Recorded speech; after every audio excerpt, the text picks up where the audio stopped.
के बाद अब बवाल शुरू हो चुका है। क्रिकेटर शाकिब अल हसन के घर पर हमला हुआ है। कट्टरपंथियों ने पत्थर और पेट्रोल बम फेंके हैं। शाकिब के घर में आग लगाने की कोशिश भी हुई है। हमले के समय घर में मौजूद नहीं थे शाकिब। आपको बता दें कि हसीना के कार्यक्रम में शामिल होने से कट्टरपंथी नाराज थे, जिसके बाद यह हमला हुआ है। आवामी लीग के पूर्व सांसद हैं शाकिब। तो बांग्लादेश क्रिकेट टीम के पूर्व कप्तान और आवामी लीग के पूर्व सांसद हैं शाकिब अल हसन, जिनके घर पर यह हमला हुआ है। और ये घटना पूर्व प्रधानमंत्री शेख हसीना की वर्चुअल प्रेस कॉन्फ्रेंस में शाकिब के शामिल होने के कुछ घंटों के बाद हुई है। बताया यह जा रहा है कि शाकिब शेख हसीना के प्रेस कॉन्फ्रेंस के कार्यक्रम से जुड़े हुए थे और शाकिब के घर पर हमला रात करीब 8:45 से 9 बजे के बीच में हुआ है।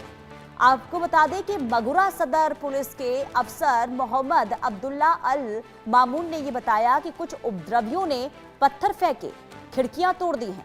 हमलावरों ने घर में आग लगाने की कोशिश भी की है और ये दावा भी हो रहा है कि इसके लिए हमलावर कोल्ड ड्रिंक की बोतल में पेट्रोल भरकर लाए थे। गनीमत ये रही कि हमले के वक्त वो घर पर नहीं थे, घर खाली था और इसमें किसी के घायल होने की खबर नहीं है। रैनिक दत्ता संवाददाता तमाम जानकारी के साथ जुड़ चुके हैं। रैनिक, ये सोचिए, एक तरफ जहां स्थिति बांग्लादेश में पहले से खराब और जब शेख हसीना भाषण देती हैं उसका असर बांग्लादेश में देखने को मिलता है, क्या ये जानकारी मिल पाई है कि हमला किनके द्वारा किया गया है शाकिब के घर पर?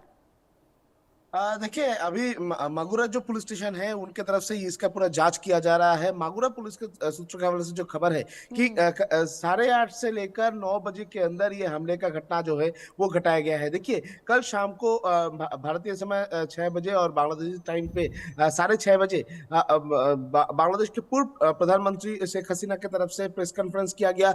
वर्चुअल इस प्रेस कॉन्फ्रेंस में फॉर्मर क्रिकेटर शकीब अल हसन वो भी ज्वाइन किए थे।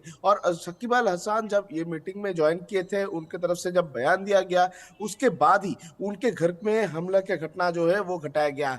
मागुरा में उनका जो घर है उन घर को तोड़ा गया, घर में पत्थर फेंका गया, पत्थरबाजी के साथ साथ ही घर को जलाने का कोशिश भी किया गया। जैसे कि पुलिस के सूत्रों के हवाले से खबर है कि जो मिस्क्रीट आए थे उनके तरफ से पेट्रोल बम लेकर वो लोग आए थे। पेट्रोल बम फेंक कर आग लगाने का कोशिश किया गया था और घर को पूरा तोड़फोड़ किया गया था।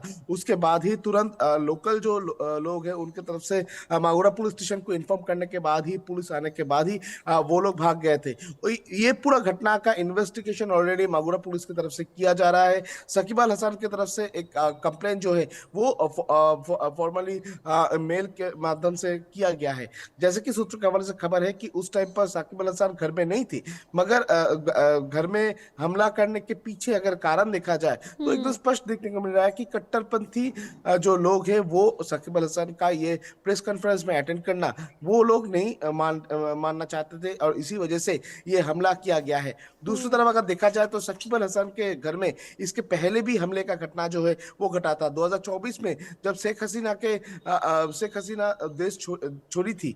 ठीक उसके बाद ही अगर देखा जाए तो 10 तारीख के आसपास ही यानी 10 अगस्त के आसपास ही शकीब अल हसन के घर के ऊपर हमला हुआ था। घर को पूरा तोड़फोड़ किया गया था। शकीब अल हसन के नाम पर भी नाराबाजी जो है वो बांग्लादेश में देखने को मिला था। और फिर से कल जब शेख हसीना की तरफ से प्रेस कॉन्फ्रेंस किया गया, ठीक उस दौरान ही उस प्रेस कॉन्फ्रेंस में मौजूद थे former cricketer, Bangladeshi former cricketer Shakib Al Hasan. उसके बाद ही शकीब अल हसन के घर में हमले का घटना घटाया गया है। और ये पूरा घटना के पीछे अगर देखा जाए तो पुलिस को लगता है कि जो एंटी आवामी लीग जो टीम है उनके तरफ से ये घटना घटाया गया है। देखिए, आवामी लीग को और इस स्थिति के बाद रैनिक ये तो साफ लग रहा है कि 2 साल के बाद भी बांग्लादेश में हालात सुधरे नहीं है।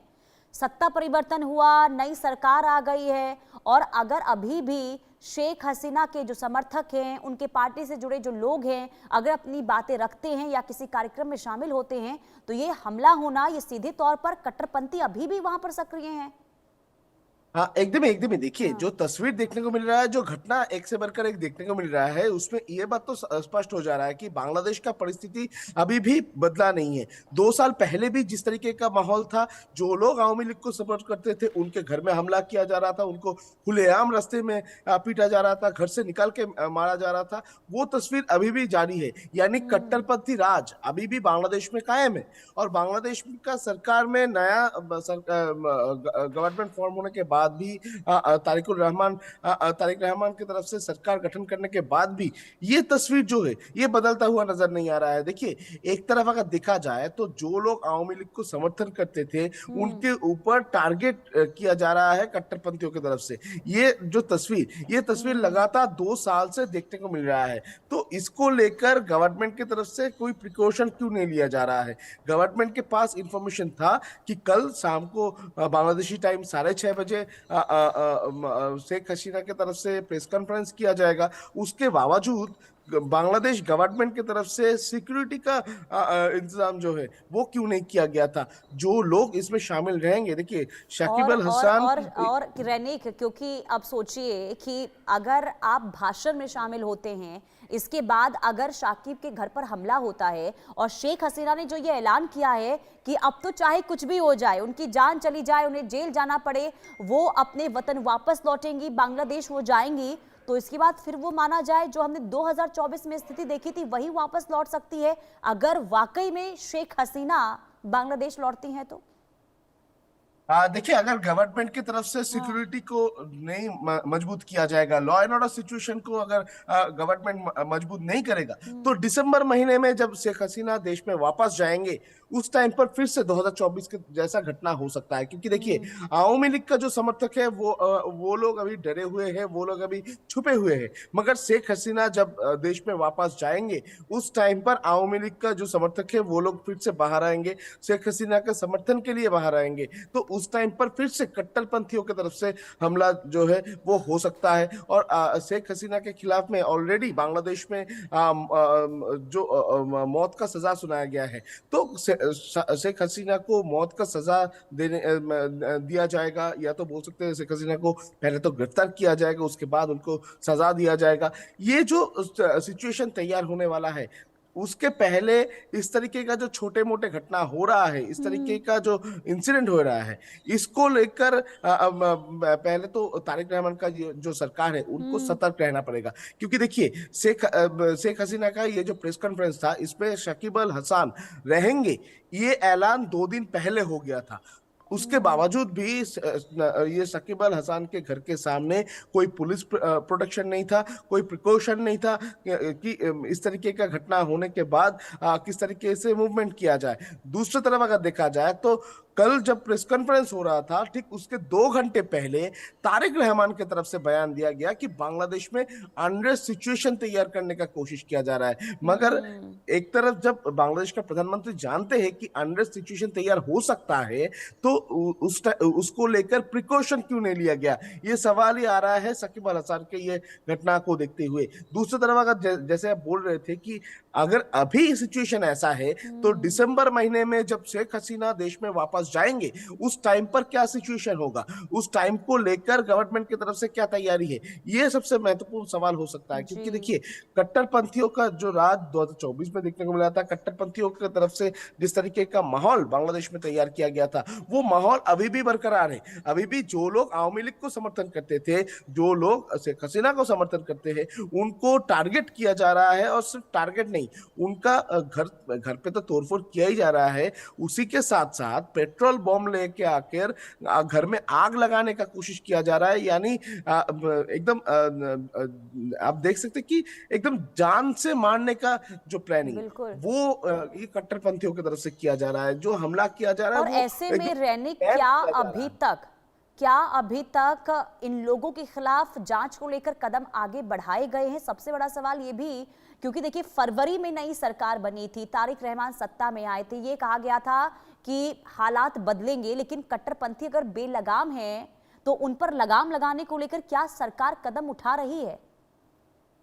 देखिए, सरकार की तरफ से तो बयान दिया जा रहा है, मगर काम में तो अभी तक जो तस्वीर वो देखने को नहीं मिल रहा है। क्योंकि देखिए, ये घटना हुआ है कल रात को 8:30 से 9 बजे के आसपास। अभी भी 12 घंटा बीत चुका है। अभी भी पुलिस की तरफ से किसी एक व्यक्ति को गिरफ्तार नहीं किया गया है ये पूरा मैटर पर। पुलिस की तरफ से कहा जा रहा है कि फॉर्मली एफआईआर जो है वो ऑलरेडी हो चुका है। ये पूरा घटना का जांच जो है वो किया जा रहा है। ये पूरा घटना पे सीसीटीवी फुटेज के आधार पर 2-4 लोगों को डिटेन किया गया है पूछताछ के लिए। मगर वो लोग ये घटना घटाए थे कि नहीं, वो पुलिस की तरफ से कंफर्म नहीं किया जा रहा है। किसी को अरेस्ट अभी तक नहीं किया गया है। तो इसी जगह से सवाल आ रहा है, अगर इस तरीके का घटना हो उसके बावजूद 12 घंटे बीतने के बाद भी पुलिस की तरफ से किसी को गिरफ्तार करना पॉसिबल नहीं हुआ, तो अगले टाइम पर जो घटना होगा उस घटना को किस तरीके से रोका जाएगा, उसके अगेंस्ट में किस तरीके से एक्शन लिया जाएगा। देखिए, मोहम्मद यूनुस के टाइम पर हम लोग देखे थे कि लगातार इस तरीके का घटना हुआ था। पुलिस की जी। तरफ से कोई कार्रवाई नहीं किया गया था। पुलिस कट्टरपंथियों को समर्थन करते थे, सरकार भी समर्थन करते थे। मगर तारिक रहमान सरकार में आने के बाद उनकी तरफ से स्पष्ट किया गया था कि किसी भी तरीके से कोई भी कट्टरपंथियों को समर्थन नहीं किया जाएगा। मगर तस्वीर कुछ अलग बोल रहे हैं। तारिक रहमान के बयान और तारिक रहमान के काम करने का तरीका और तस्वीर तीनों अलग बोल रहे हैं। क्योंकि तारिक रहमान बोल रहे हैं कि कट्टरपंथियों को समर्थन नहीं करेंगे। तारिक रहमान की तरफ से पुलिस को इंस्ट्रक्शन दिया जा रहा है, इंटेलिजेंस ब्यूरो को इंस्ट्रक्शन दिया जा रहा है कि नजर रखा जाए। मगर अगर घटना घट जाए उसके बाद कार्रवाई जो है वो धीमे गति पे चल रहा है। तो बांग्लादेश का जो परिस्थिति, वो परिस्थिति 2024 के बाद 2026 में आकर भी 2 साल बीतने के बाद भी सेम ही नजर में आ रहा है। तो ये स्थिति, ये जो बदलाव की बात होती रही है, वो बदलाव आखिर क्यों नहीं हुआ? ये बहुत बड़ा सवाल है। बहुत बहुत